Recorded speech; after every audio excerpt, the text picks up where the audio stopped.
How nice. We're back to bright windows and blown out uh, uh, colors, but that's perfectly fine. So I did say there may be one more video. This is that other video, and this one really is for those groups who are going to be watching that Waiting for Godot, at least the beginning. Again, I really do recommend it. It is not officially part of the assignments of the class, right? And so certainly, if you're not planning to watch it, that's fine. Yeah, but I really do recommend, right, taking the time to at least watch the beginning of this and to talk a little bit about it with your group.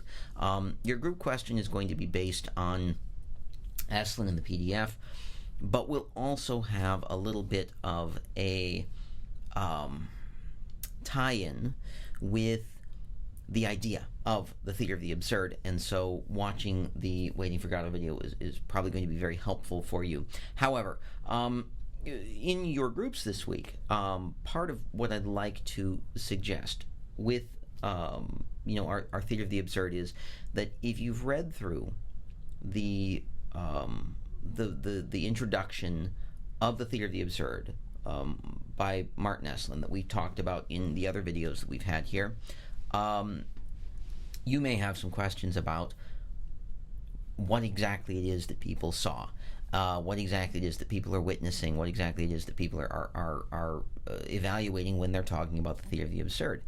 And so I will paint a little portrait here in Waiting for Godot, the basic story, in the least amount of time possible that it takes to talk about it, is that there are two vagabonds who are waiting for an unnamed person named Godot.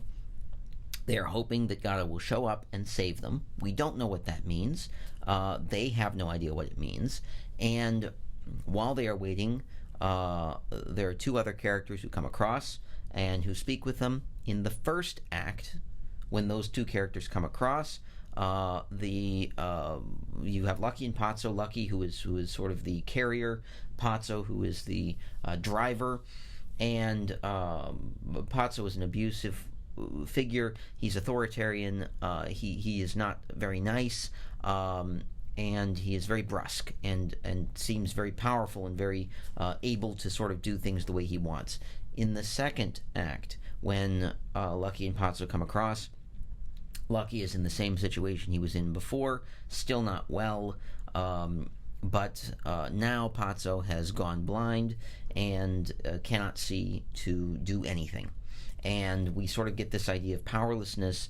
Pazzo continues on, does not remember meeting them in the first act, and at the end of the play, at the end of both the first act and the second act, Vladimir and Gogo, the two vagabonds, claim that they're going to leave, and they do not do so. They're unable to leave.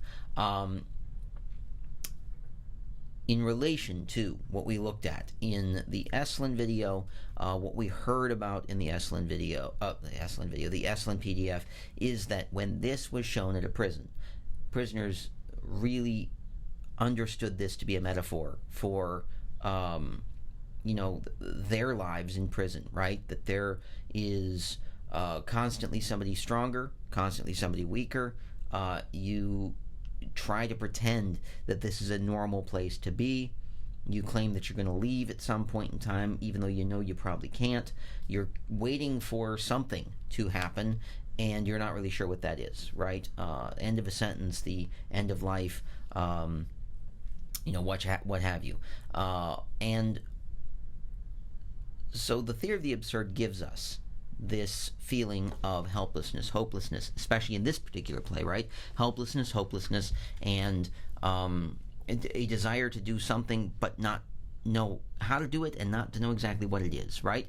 This feeling of desire, of anxiety, I think is so well reflected in both this play and in the one we're going to see next week, which is Endgame, that I really feel that it is an excellent metaphor for sort of what we're doing in this class, right? That this class is all about learning about these philosophies and seeing how they translate into what it looks like in I guess, kind of the real world, right? How do you define the idea of anxiety? If somebody says, well, what does it feel like when you're anxious? Well, can you describe it, right?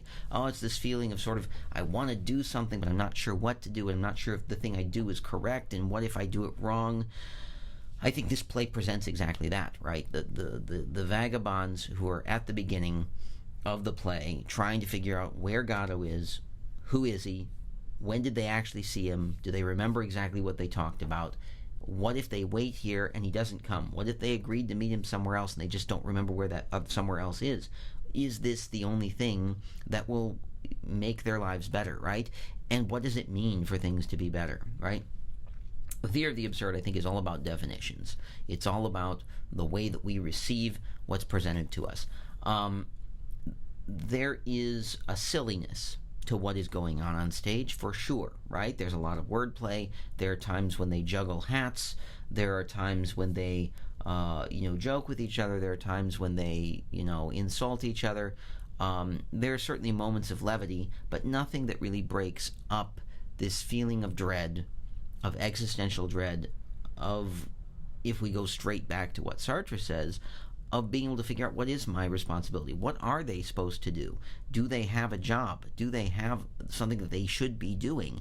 They're not sure, right? And meeting other people and trying to find out from other people exactly what they're supposed to do is not helpful. The other thing, and I will end on this, right? And perhaps this can be something that you can use as to sort of spark your group discussion, if you will,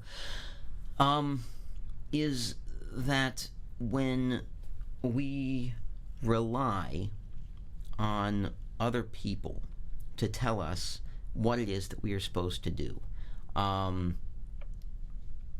does that help us, right? If we say that we want to do something, can we rely on other people to get us through our lives, right? Or is this all about what we ourselves can do? I think it's important. Lucky and Pazzo are unable to help them. The boy who comes to tell them that Godot is not coming is unable to help them. Relying on other people to define who you are, very much like it was in the No Exit by Sartre, is a disaster, right? You will never be able to see yourself in the eyes of other people in such a way that you'll be able to do anything for yourself according to these philosophies, right? You have to be able to look at yourself, evaluate yourself, and do things on your own, pushing forward, right?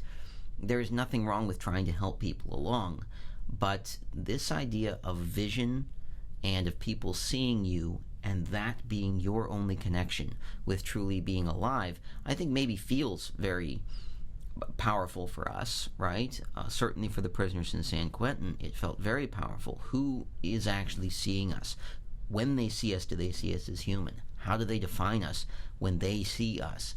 And is that anxiety that we are allowing ourselves to feel because of that interaction helpful? Certainly it is not. The prisoners certainly understood the way that these two people felt in, right, Waiting for Godot was something that they perhaps felt very strongly. And seeing those people fail on stage was something that sparked them to say, we have to do things differently ourselves, right? Now, is this a healthy philosophy to have? Not up to me to say that. As very personally, I think this is a very important thing to consider, right? How do other people see me, and how am I defined by other people, and then what does that mean for my personal identity? I think that's a big, big question, right? And I think that a play like this can spark a lot of those questions, but certainly it can cause some anxiety thinking about them. So there you go. All right, so this is definitely the last video for the week, but hopefully this will help. Again, I do encourage you to watch at least the first couple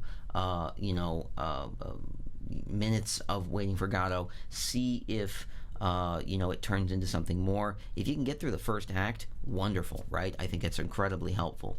But otherwise, there you go. Hopefully this was helpful, and I will see you all again next week.